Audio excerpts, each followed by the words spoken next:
এরে নবীর আশিক ওই মক্কার মানুষগুলো এত চরিত্রহীন খারাপ, নারীদের তারা পছন্দ করে না। কন্যা সন্তান হলে লজ্জায় মাথা নোয়া দেয়, গোপন হয়ে যায়।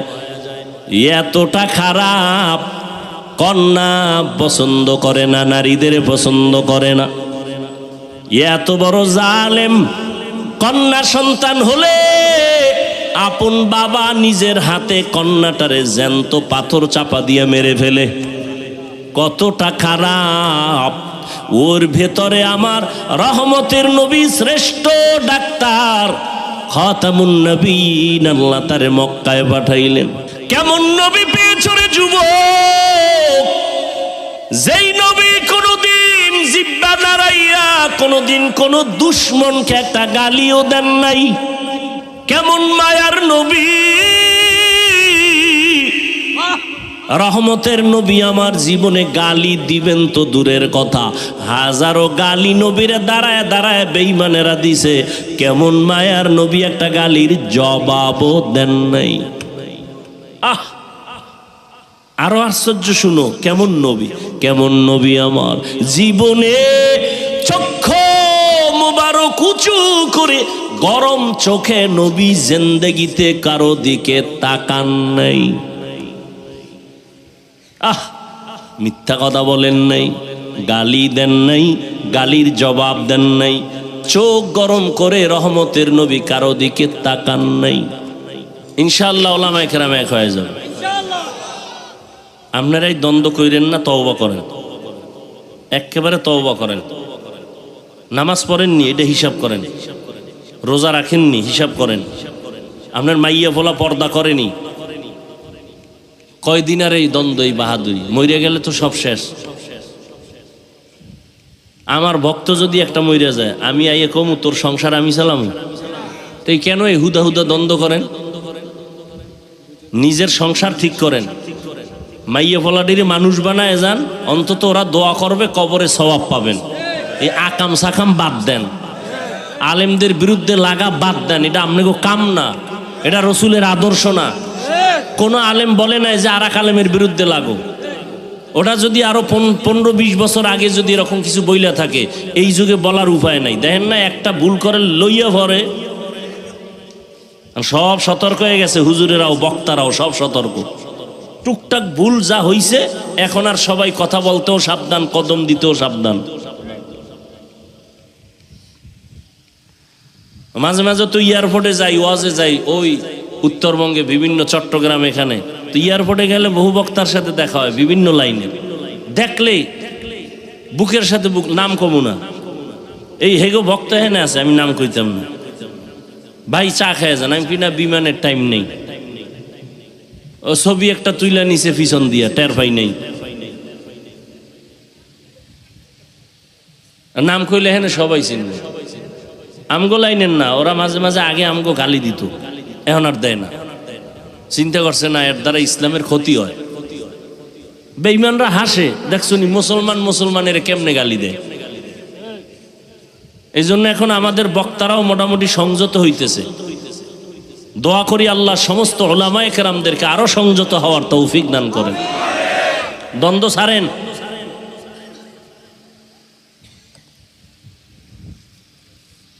যারা খারাপ ভাবতেছেন আসেন আমাদের কাছে, আসেন, স্টেজে আসেন, বসেন। কোরআন হাদিসের বাইরে যদি কিছু বলি এখন বলবেন, কানে ধইরা উঠবস করব, তওবা করব। এত টেনশন করেন কেন? সারা দুনিয়ার মুসলমানের উদ্দেশ্য একটাই, নবীর তরিকা মতো চলবে। কি রুগী, পেট ব্যথার রুগী, সে যে কোনো ডাক্তারের কাছে যাইয়ে ভালো হইলে, এটাই তো আসল কথা। এখন যদি আমার ঔষধ নিল না কেন, আর এক ডাক্তারের ঔষধ খাইলো কেন, ও ভালো হইল কেন, এটা আমি সইতারি না, এটা তো কেউ মানবে না। কি আপনার উচিত নবীর সুন্নাত অনুযায়ী চলবেন। এতে যদি আপনি তাবলিগে যাইয়া পারেন আলহামদুলিল্লাহ, তাবলিগে না গিয়েও পারেন আলহামদুলিল্লাহ। এ কথা তো বলা যাবে না যে তাবলিগ করলে না করলে জাহান্নামে যাবেন।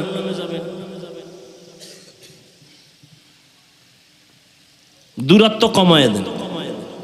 একই এলাকায় থাকেন, একই এলাকায় একই দোকান থেকে মাল নেন, কেন নিজেরা নিজেরা দ্বন্দ্ব করবেন?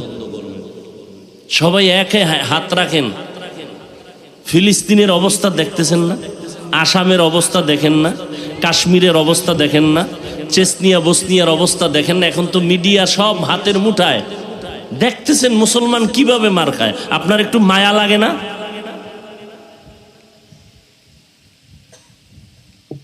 নবীজির যদি মোহাব্বত থাকে তাতে আপনার অন্তরে মায়া লাগা দরকার।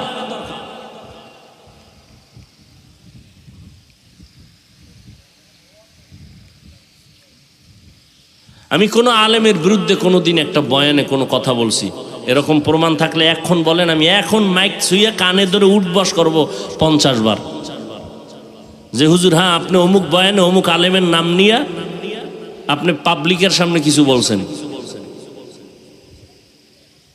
আপনারা কেন বলবেন?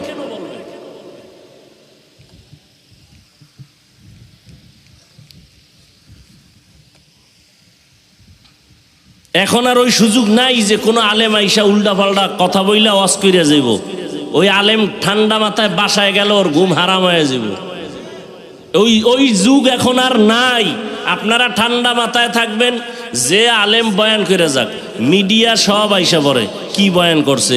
একটা কথা যদি কোরআন হাদিসের বাইরে কয়, আমনের এই বরুড়াবাসীর কিচ্ছু বলার দরকার নাই। বলার জন্য হাজারো আলেম ময়দানে বৈশা রইছে, একটু উল্টা পাল্টা কইলে জাগায় দইরা লাইব।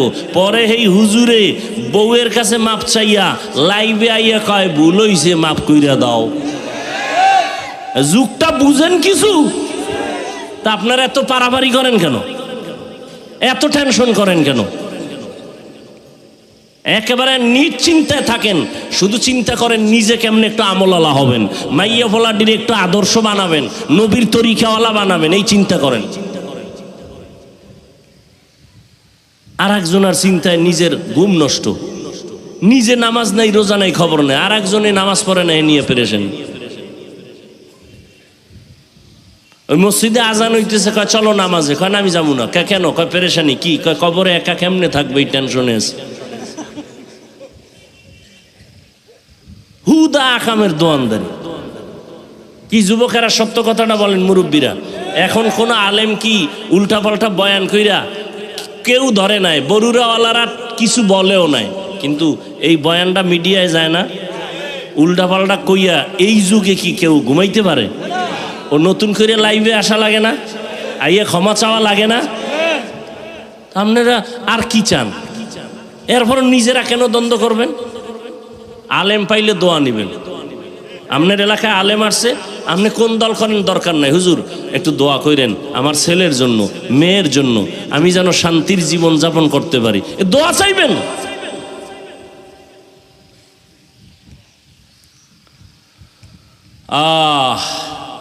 কষ্ট হইতেছে না? আমার কষ্ট হইতেছে, কুত্তার মতো দৌড়াইতেছি সেই ঈদের পর থেকে, পাও ধরে ধরে বয়ান করি, মনে হয় আপনারা টাকা দিয়ে আমাকে কিনে গোলাম বানায় রাখছেন। একটা উঁচু কথা বলি না, রাগের কথা বলি না, আবার মনে কষ্ট পাইবেন। কতটা চিন্তা কইরা বয়ান করতে হয়। ঘুম নাই, এই সারাদিনই ঘুমাইছি 4 ঘন্টা। কালকে রাতে জামালপুরে ছিলাম, ফজরের নামাজ পড়ছি ঢাকা, আবার আগামীকালকে সে বগুড়া। দৌড়াইতেছি, দৌড়াইয়া কি কই, যাই চরমনাই যাও নাইলে জাহান্নামি, তাবলিগে যাও নাইলে জাহান্নামি, স্কুল কলেজে ওলারা সব ছাড়ো, আমাকে হুজুর হয়ে যাও। এও তো বলি না। স্কুলে পড়ো আলহামদুলিল্লাহ, কলেজে পড়ো আলহামদুলিল্লাহ, ডাক্তারি পড়ো আলহামদুলিল্লাহ, তুমি ডাক্তার হও, ইঞ্জিনিয়ার হও, প্রফেসর হও, তবে দাবি আমার একটা, বেয়াদব হইও না।